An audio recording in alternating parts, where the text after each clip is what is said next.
Escuela Bíblica a la luz de la palabra, escudriñando las Escrituras.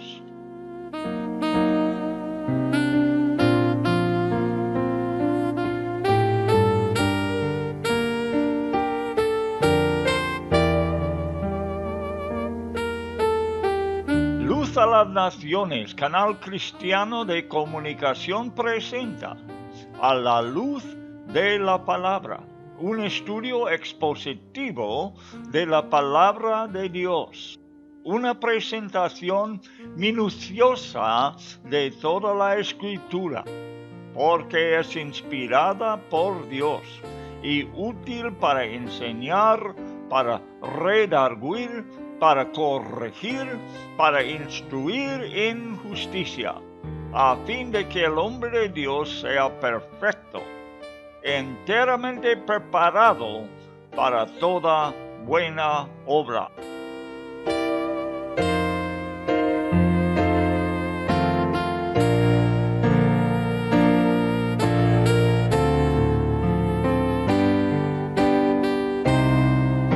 Escuela Bíblica a la luz de la palabra, edificando sobre la roca.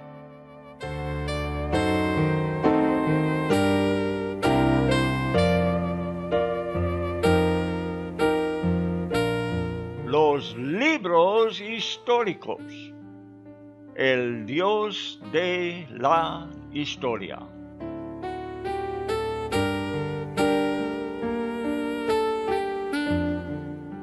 El pecado de Josafat fue una afinidad con Acab, el rey idólatra y malvado del norte de Israel. En su propia generación, esta afinidad le influyó malamente a Josafat mismo y a su reino también. Contrajo parentesco con Acab. Significa que contrajo en matrimonio su hijo con la hija de Acab y Jezebel, sea Atalía. Como Jezebel influyó mucho a Acab, su hija también influyó al hijo de Josafat, Joram, su marido, que era el siguiente rey de Judá. El nieto de Josafat, Ocosías, reinó por 1 año en Judá después de su padre. Cuenta 2 de Reyes capítulo 8, 26 y 27, el nombre de su madre fue Atalía, hija de Omri, rey de Israel. Anduvo en el camino de la casa de Acab e hizo lo malo ante los ojos de Jehová, como la casa de Acab. ¿Por qué? Era yerno de la casa de Acab. El error de Josafat ya alcanzó la 3ª generación. Ocosías fue matado por Jehú, la historia que hemos contado en este programa. Y Atalía misma tomó el trono de Judá como reina, la única en toda la historia de Judá. El reino de Judá llegó a ser muy corrompido, en su peor estado que jamás había estado. No solamente tomó ella el reino, sino que mató a todos los reyes potenciales, toda la descendencia de Josafat. Así vemos que el matrimonio mal hecho afectó esta generación también. Ella está intentando de establecer su reino solo para sí mismo. Hay solamente 2 categorías de seres humanos: los egoístas que quieren establecer su posición en el mundo y los que glorifican a Dios, adelantando su reino. Buenas tardes, amigos.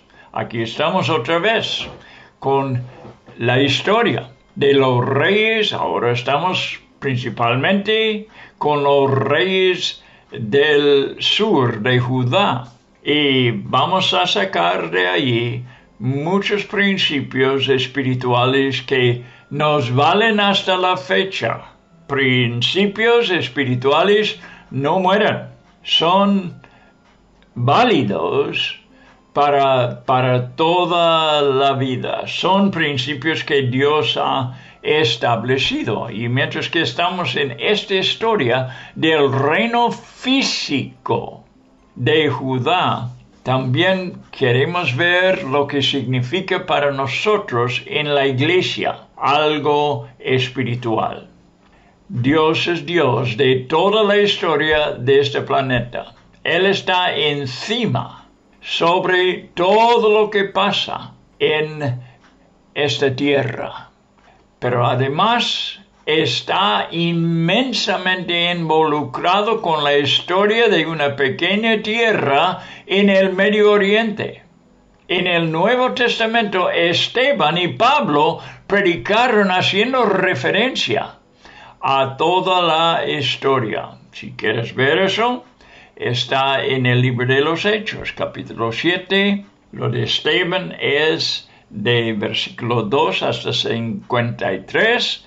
Y el discurso de Pablo está en capítulo 13, versículo 16 hasta 23. Ellos hablaron de la historia que nosotros estamos contando, rey tras rey.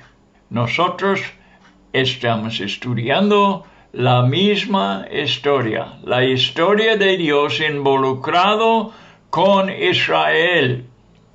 Estamos familiarizándonos con esta historia y con los personajes en las historias. Y vamos capítulo tras capítulo estudiando las historias bíblicas con este fin. ¿Qué más? Bueno, como siempre estoy diciendo, toda la escritura es inspirado por Dios. El autor es el Espíritu Santo. Hombres santos escribieron siendo ungidos y inspirados por el Espíritu Santo. Eran meros secretarios, ¿verdad? Escribiendo lo que el Señor dictó. Pero el Espíritu Santo es el verdadero autor y no los hombres. Y por eso podemos desarrollar un concepto de Dios. ¿Quién para revelar la persona de Dios? Como la misma tercera persona de la Trinidad. Nos revela quién es el Padre y lo hace por medio de la Biblia. La Biblia es la autoridad concreta, la autoridad absoluta de Dios. Mientras que vayamos capítulo tras capítulo, veremos los caminos de Dios, la manera en que Dios funciona, que siempre digo es muy diferente que los caminos del hombre. Y tenemos que aprenderlos para poder vivir la vida cristiana. Bueno, haga lo que hagan los enemigos de Dios, sea hombre o mujer, como Atalía. Para nada pueden frustrar su plan o propósito. ¿Qué hizo ella? Se acabó con toda la descendencia de Josafat, el que representaba la casa de David, a quien fue dado promesas de Dios que duran hasta la fecha. Ahora, ¿qué pasaría si se acabaría con esa descendencia? Bueno, se acabarían las promesas de Dios, así es que no puede acabar con ello. Y veremos cómo Dios mueva de su parte, siempre cumpliendo su voluntad. Por eso, todas las cosas cooperan para el bien para los que aman al Señor y son llamados según su propósito. Por esta razón, todas las cosas cooperan para el bien, porque es Dios cuidando sus propósitos. Siempre será fiel a sus propósitos. Y si nos hallamos en sus propósitos, a nosotros nos cubre esta garantía. Bien, como así pasó en versículo 2.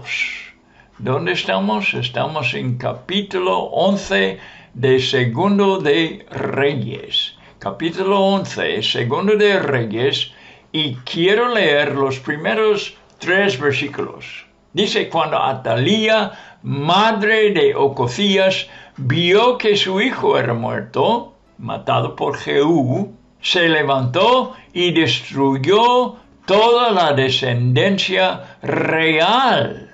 De eso estamos hablando. Pero hay siempre un pero. Hay perros malos y perros buenos, ¿verdad? Este es un perro bueno. El perro de Dios. Mas Dios siempre está para guardar sus propósitos, como estamos diciendo.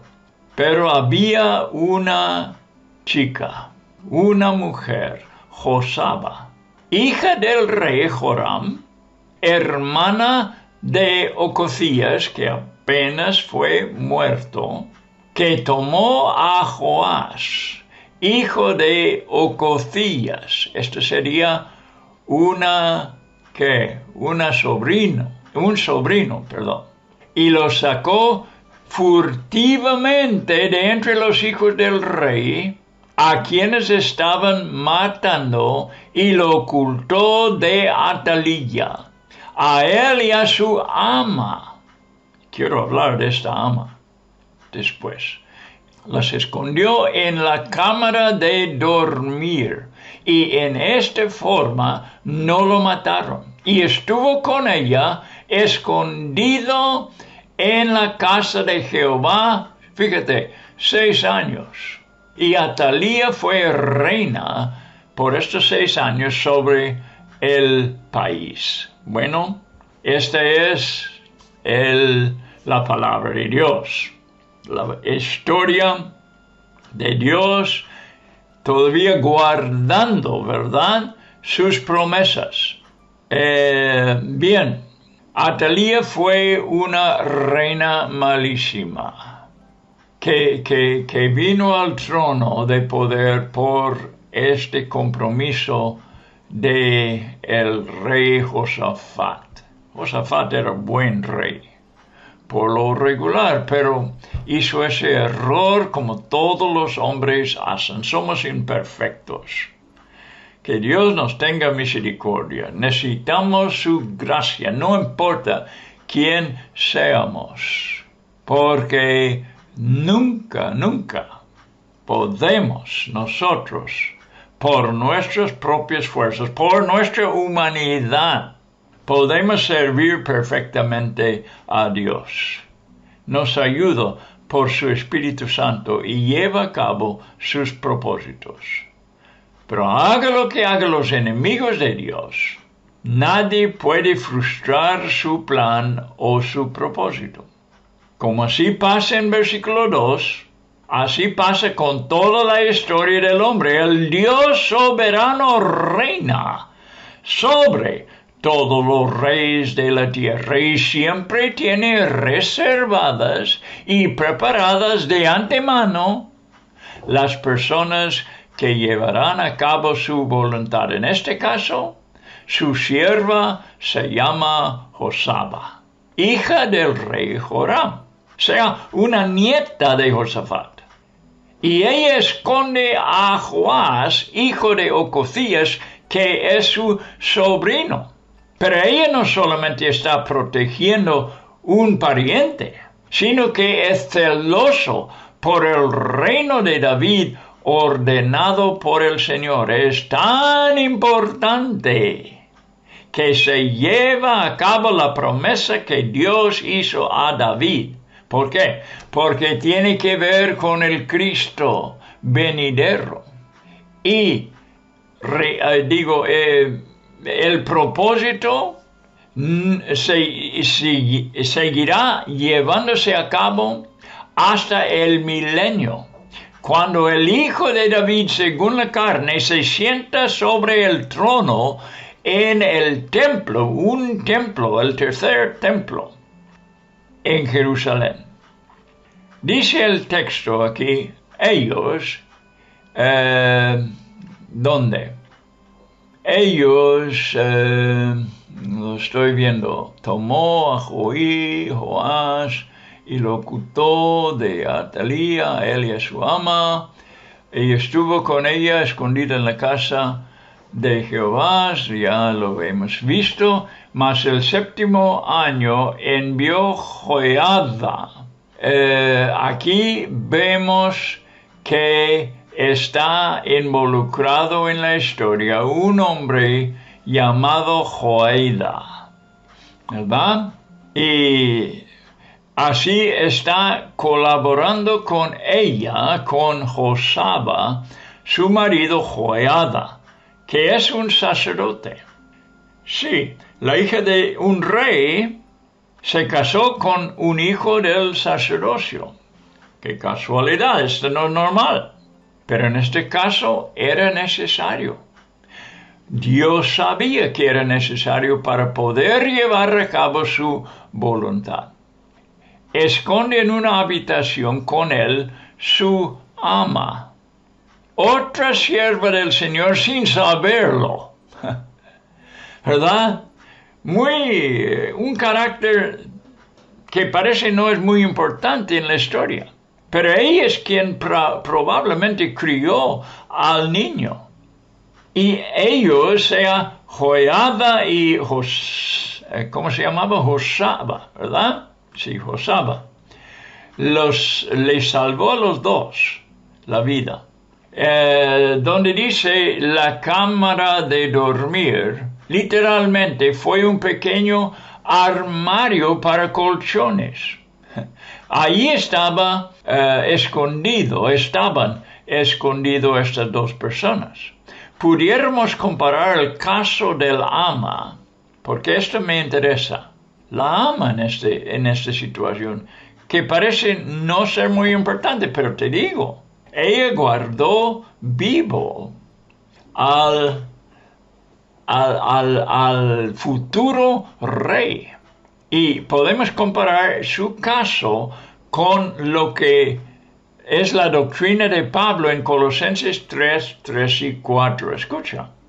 Habéis muerto, dijo Pablo a los cristianos, y vuestra vida está ¿qué? Escondida. Como la ama estaba escondida con el rey.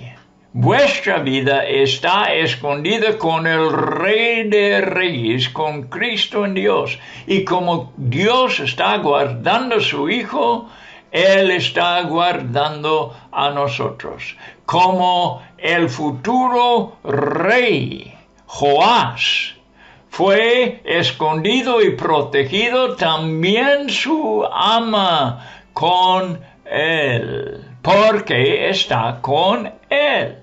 Cuando Cristo, vuestra vida, se manifieste, entonces vosotros también seréis manifestados con Él en gloria.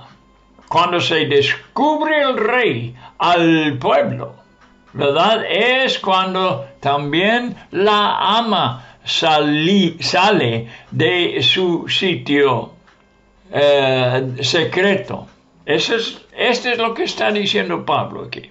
Nosotros estamos escondidos con Cristo en Dios, y cuando Cristo se manifiesta, nosotros seremos manifestados.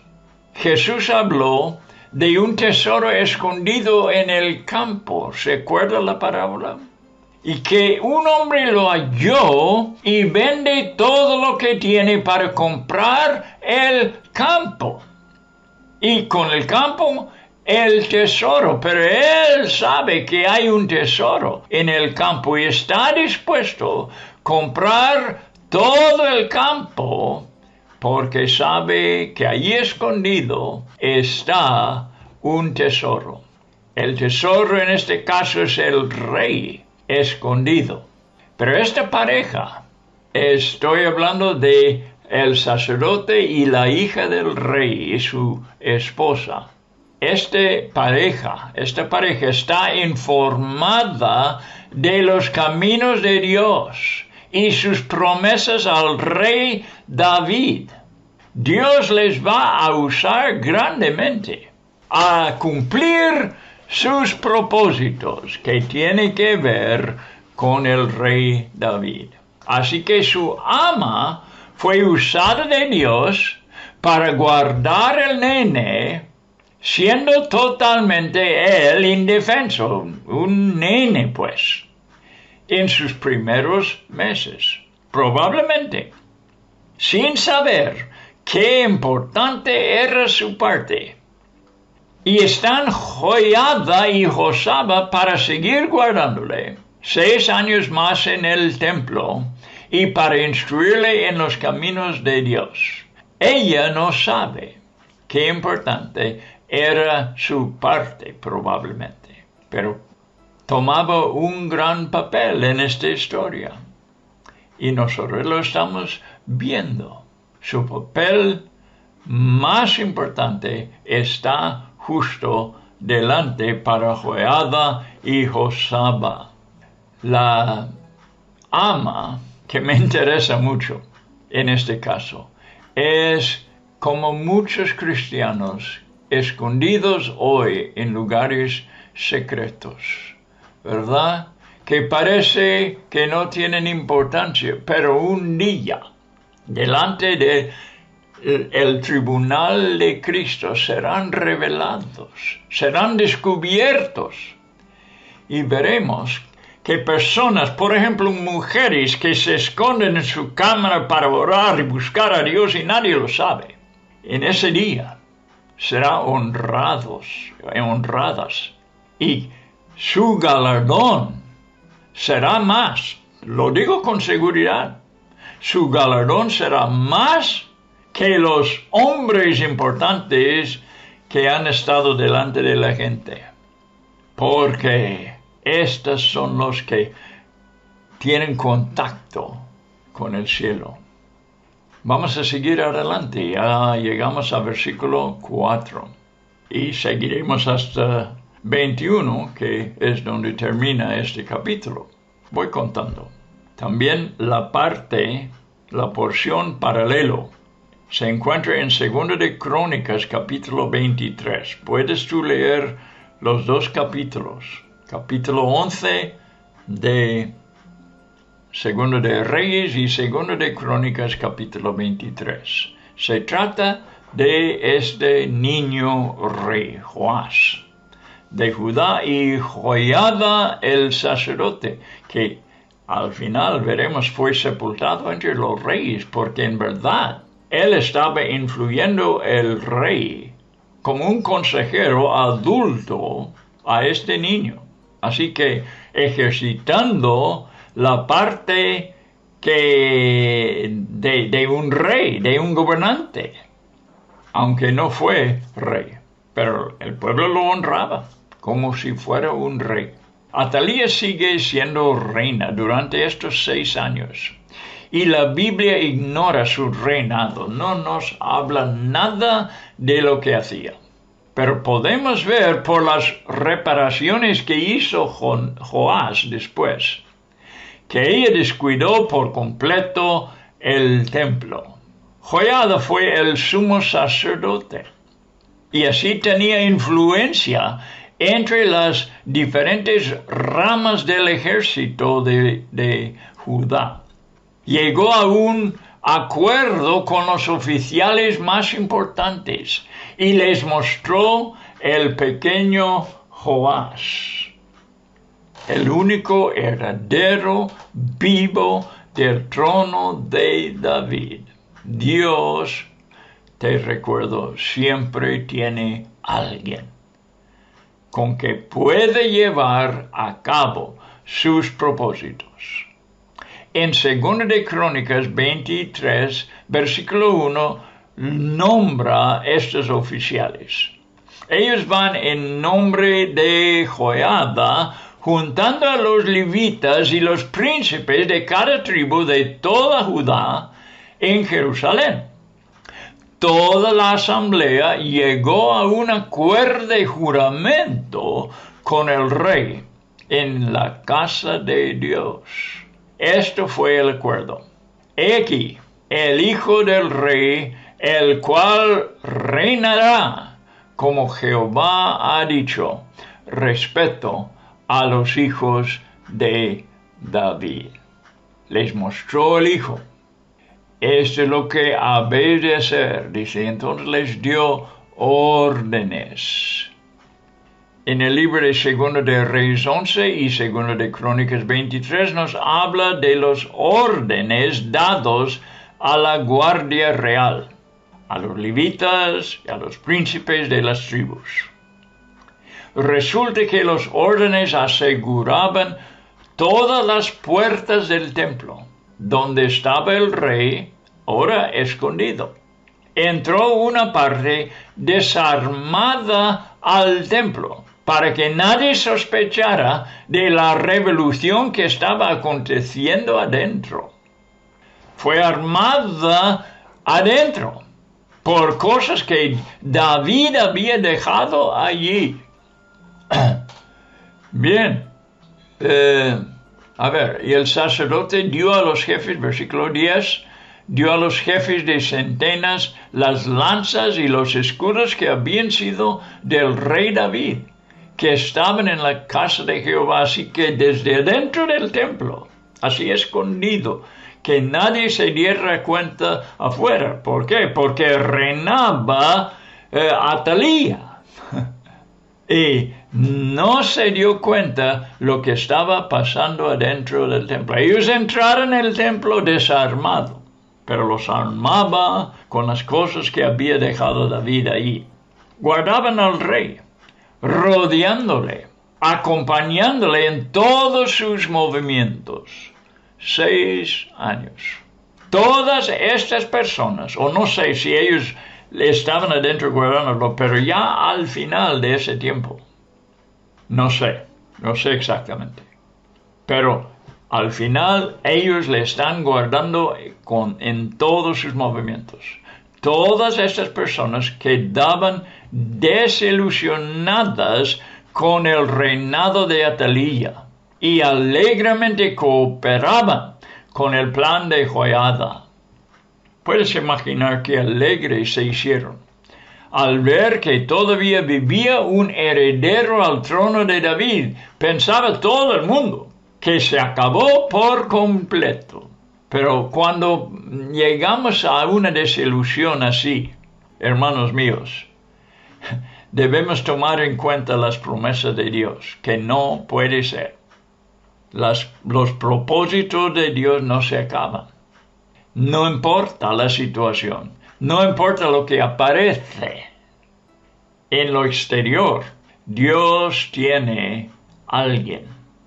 Quizás está escondido, pero Dios tiene siempre a alguien para llevar a cabo sus propósitos. La fila de la guardia llegaba de un extremo al otro del templo. En medio, es decir, no estaban adentro del templo. Nadie entraba ahí, menos los sacerdotes. Ellos están fuera del templo, en el atrio del templo. ¿Ves? Entonces, en medio del altar de bronce y el templo propio. Y la guardia llegaba de un extremo al otro al templo. El público en general fue informado entonces. Quizá no sabían para qué, pero fueron llamados y llenó los patios del templo. Pero solamente los levitas y sacerdotes entraron al templo mismo. Esto siempre era la ley. Bueno, así guardamos el Rey de la Gloria. Vamos a ver qué tiene que ver con nosotros esta historia. Tan guapo, tan bonito, ¿verdad? De cómo el propósito de Dios se lleva a cabo. Nosotros así, los cristianos, los creyentes, es decir, los que hemos depositado nuestra confianza totalmente en Dios. Guardamos el Rey de la Gloria en el centro de nuestro ser, hasta que llega el día de su coronación, cuando Él reinará sobre la tierra desde Sión. Mientras el sistema del mundo ha usurpado poder, la reina llamada Babilonia en Apocalipsis. Aquí tenemos a Atalía, que había usurpado el trono. Pues en nuestra historia ahora llegó la hora de descubrimiento, de coronar y ungir al legítimo rey. El testimonio fue de que se habla aquí, donde en versículo 12. Vamos, sacando luego Joiada al hijo del rey, le puso la corona y el testimonio, y le hicieron rey, ungiéndole, y batiendo las manos dijeron: ¡Viva el rey! ¿Qué es el testimonio aquí? Es el libro de la ley, que Moisés ordenó que estaría siempre delante del rey todos los días de su reinado. Vamos a verlo. Este fue pronunciado por Moisés antes que entraran en la tierra prometida, siglos atrás. Pero aquí, Joiada lo lleva a cabo. Deuteronomio 17, versículo 18. Y cuando se siente sobre el trono de su reino, entonces escribirá para sí en un libro una copia de esta ley, del original que está al cuidado de los sacerdotes levitas, y lo tendrá consigo, y leerá en él todos los días de su vida, para que aprenda a temer a Jehová su Dios, para guardar todas las palabras de esta ley y estos estatutos, para ponerlos por obra. El testimonio está ahora en las manos del pequeño rey Joás.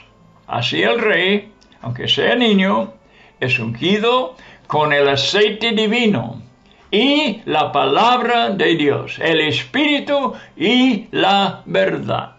Batiendo las manos, expresando su gozo, todo el pueblo clamó: ¡Viva el rey! Hicieron un estruendo digno de la ocasión. De repente, como en el día de Pentecostés, ¿verdad? Escuchando el estruendo en el templo, entra Atalía y pudo ver al rey coronado, Biblia en la mano. Ella expresó su última protesta contra el reino de Dios, rasgando sus vestidos y clamando: ¡traición! ¡Traición! La que el mundo llama traición solamente es el pueblo de Dios actuando apropiadamente delante del Rey divino. Tenemos otro Rey. Somos un pueblo apartado para Dios, y a Él obedeceremos. Él es santo y ellos se santifican, se apartan del mundo para reconocer el único Dios, apartado de todos los dioses del mundo, Rey de reyes y Señor de señores. No te espantes, hermano mío, al verte solo.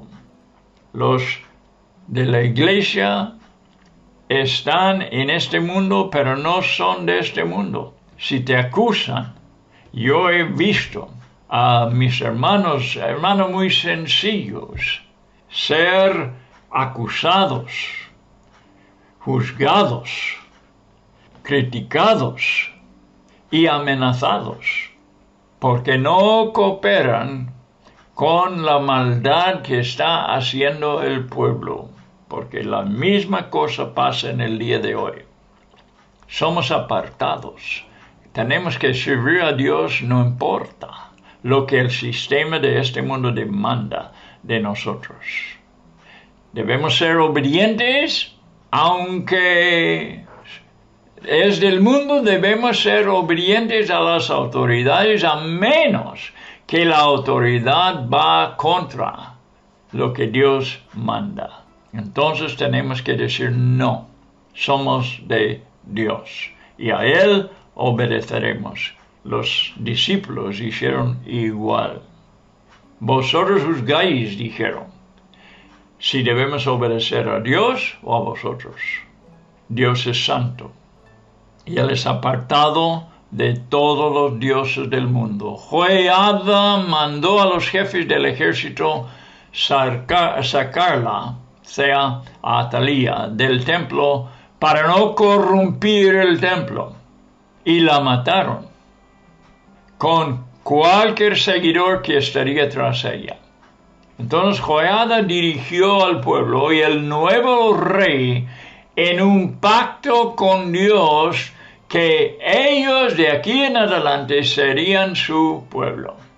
Quiero que veamos aquí la diferencia entre las acciones de Joiada y lo que hemos estudiado de Jehú anteriormente. ¿Se acuerda? Jehú destruyó a toda la casa de Acab, el rey malvado, y no le dejó, eso sí, no le dejó heredero.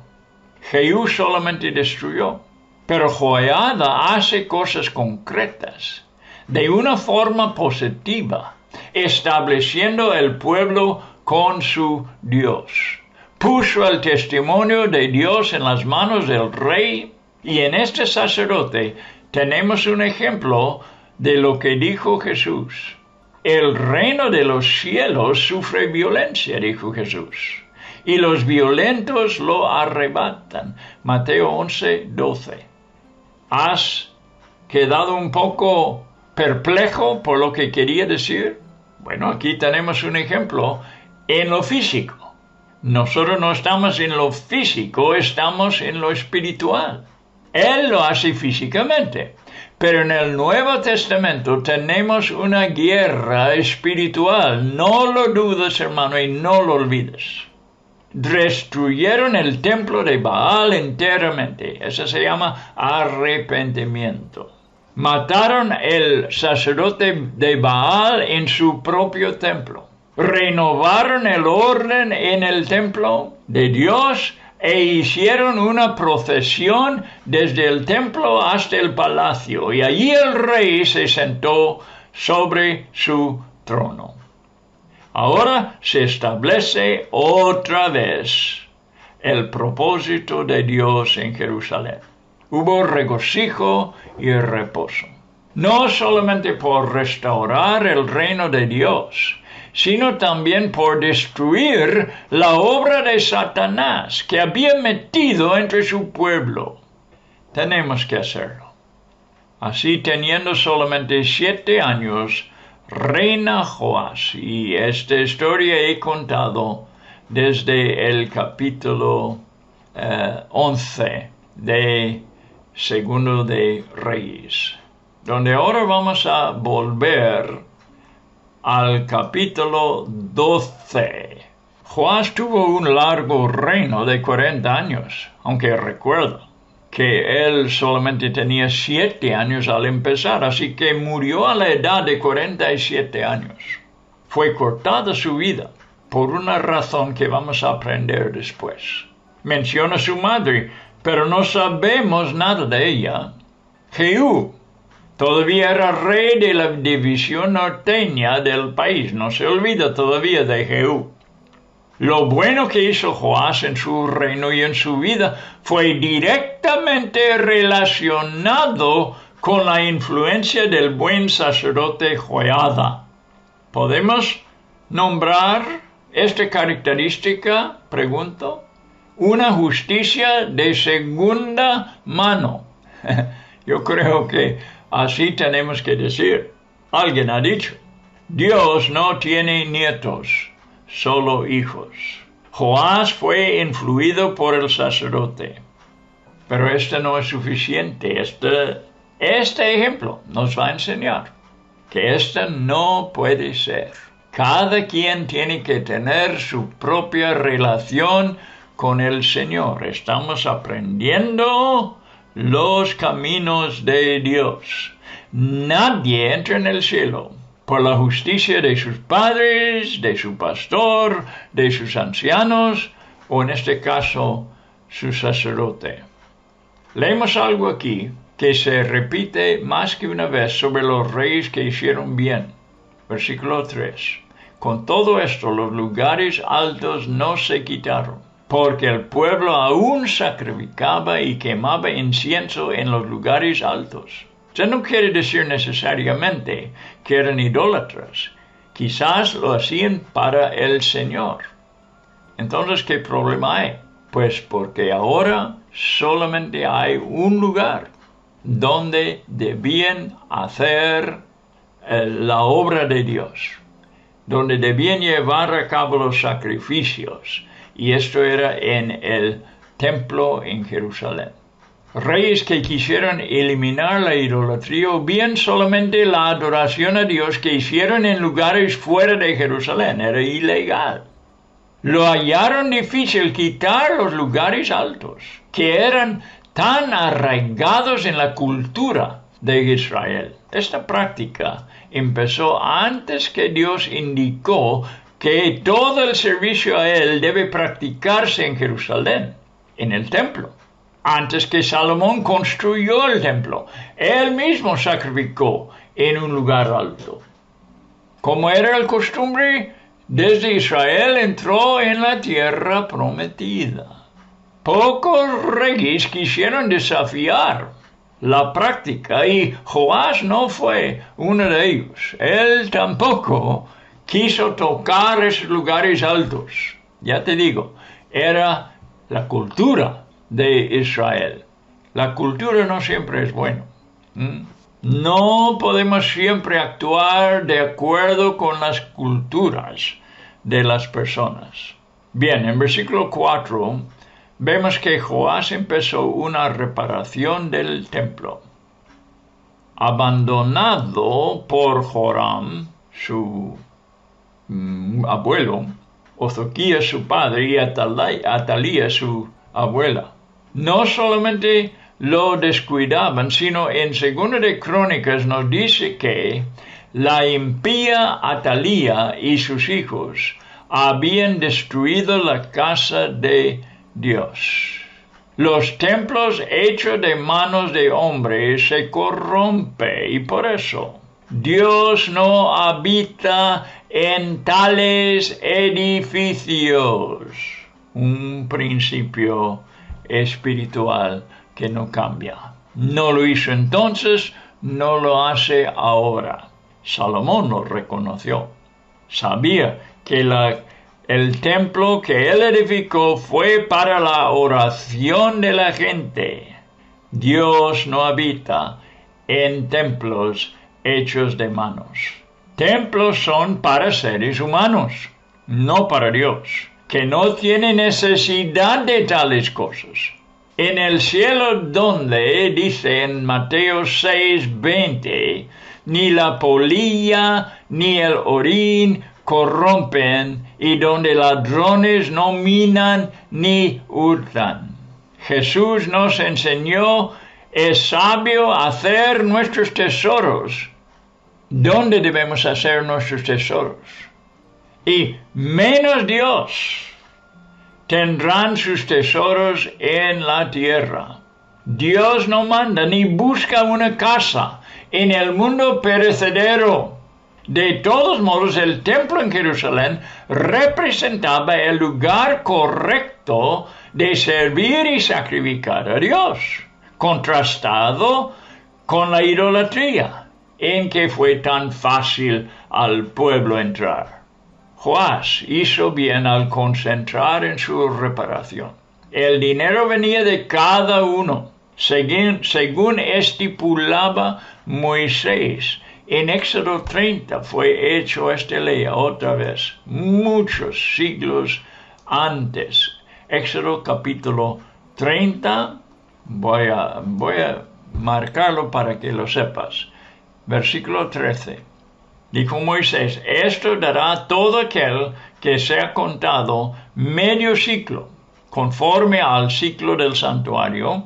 El ciclo es de 20 geras. Ni sabemos, ¿verdad?, lo que es una gera ni qué es un ciclo, ¿verdad? Pero esta fue la cantidad que cada quien tenía que dar. La mitad de un ciclo será la ofrenda a Jehová, y esto lo hicieron todos los años. Esta costumbre seguía aún en los días de Jesús.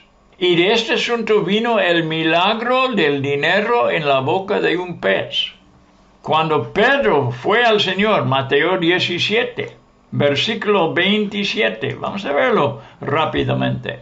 Mateo 17, versículo 27, Pedro va a Jesús diciendo, no pagamos los dracmas.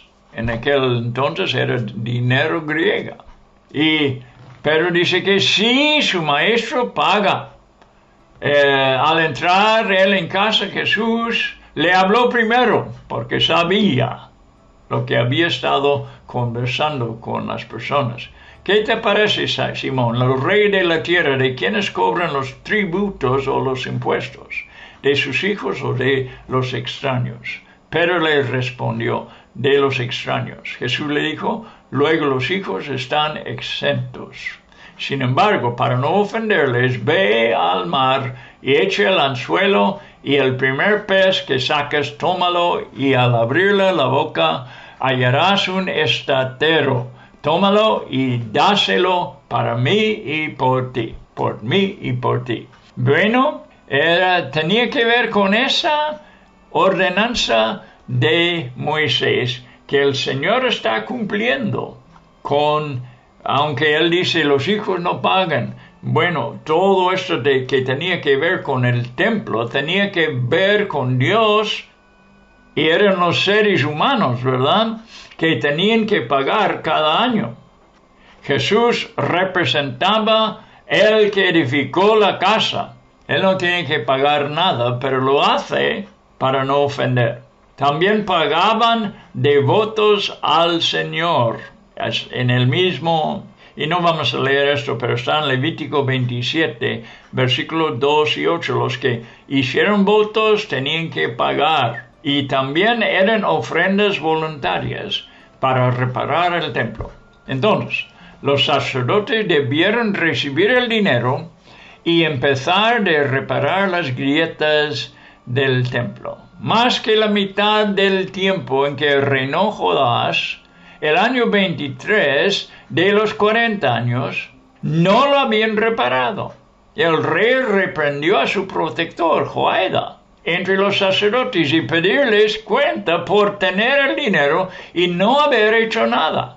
Les mandó no tomar más, sino darlo a los constructores, y ellos se pusieron de acuerdo. Bien, Joiada tomó un arca con un agujero encima para recibir el dinero recogido de los sacerdotes, y lo puso al lado derecha en la puerta del templo. ¿Será por eso que Jesús dijo sobre dar, Mateo 6:3, no sepa tu izquierda lo que hace tu derecha? Porque con la mano derecha echaban en este arca.